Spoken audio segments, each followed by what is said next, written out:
Bonjour, nous allons continuer le chapitre de la dérivabilité d'une fonction numérique. Alors, on commence par la dérivabilité de la composée. Petit a, propriété.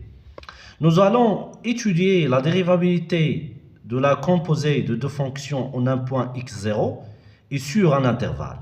Donc, soit f est une fonction définie sur un intervalle i, et g est une fonction définie sur un intervalle j, tel que f de i est inclus dans g, et soit x0 est un élément de i.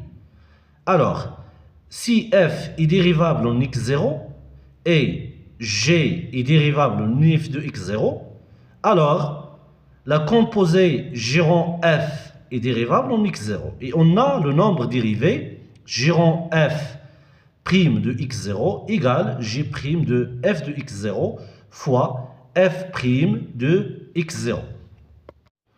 Alors, pour démontrer cette propriété-là, vous pouvez revenir à la définition de la dérivabilité d'une fonction en un point x0 en calculant la limite de g rond f de x moins g rond f de x0 sur x moins x0 quand x tend vers x0.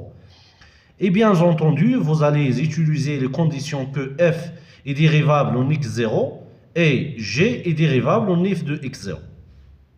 Alors, on passe maintenant à la dérivabilité de la composée sur un intervalle.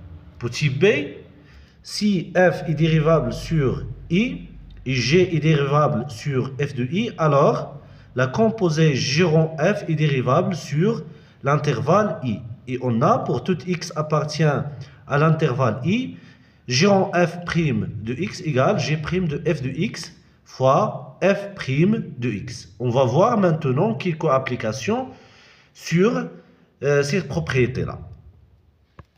Alors, on va considérer les fonctions composées, la fonction u kx associée à cosinus de ax plus b et v kx associée à sinus de ax plus b.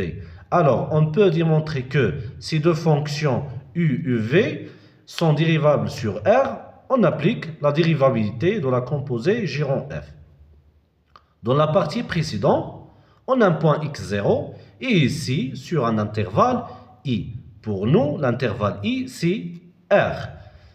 Et on démontre que ces deux fonctions u et v sont dérivables sur R et leurs dérivées sont les fonctions définies par u' de x égale moins a fois sinus de ax plus b et v' de x égale cosinus de ax plus b.